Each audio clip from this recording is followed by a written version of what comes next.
Они читают, слушают и задают вопросы. Сегодня в зале не просто урок литературы, а настоящая встреча с автором.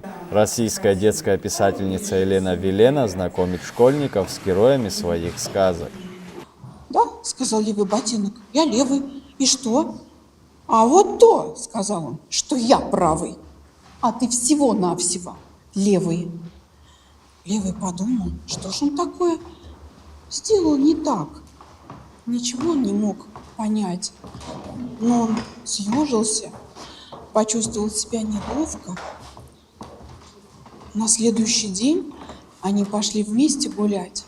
И правый говорит, ты опять не туда смотришь, ты не так ходишь. Левый ботинок все время расстраивался. Серия «Добрые сказки о простых вещах» — это история повседневной магии, которая окружает нас в жизни. Дети слушают автора с интересом, а затем сами превращаются в художников. Им раздают раскраски с героями книги, и каждый создает свою уникальную версию сказочного мира. Мероприятие было очень красочное и веселое. Что ты узнал для себя?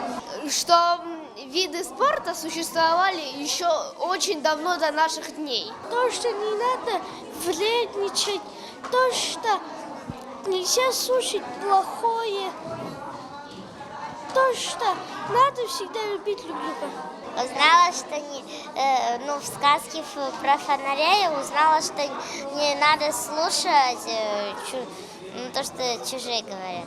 Встреча завершилась автограф-сессией. Каждый ребенок получил на память персональный конверт с росписью писательницы. А в школьной библиотеке передали книги, чтобы эти истории могли прочитать все.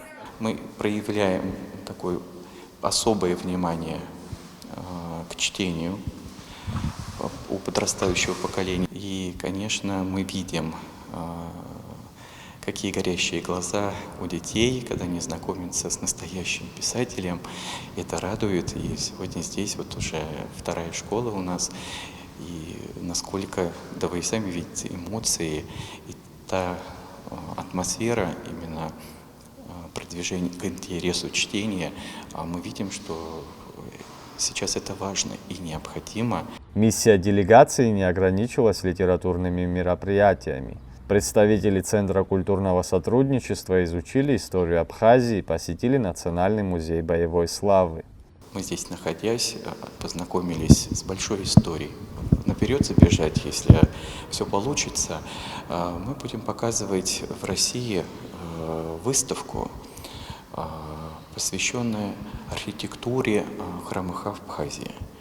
Это древнейшие объекты, которые познакомят большую аудиторию с достаточно такой интересной историей. Вот у нас такой культурный обмен происходит.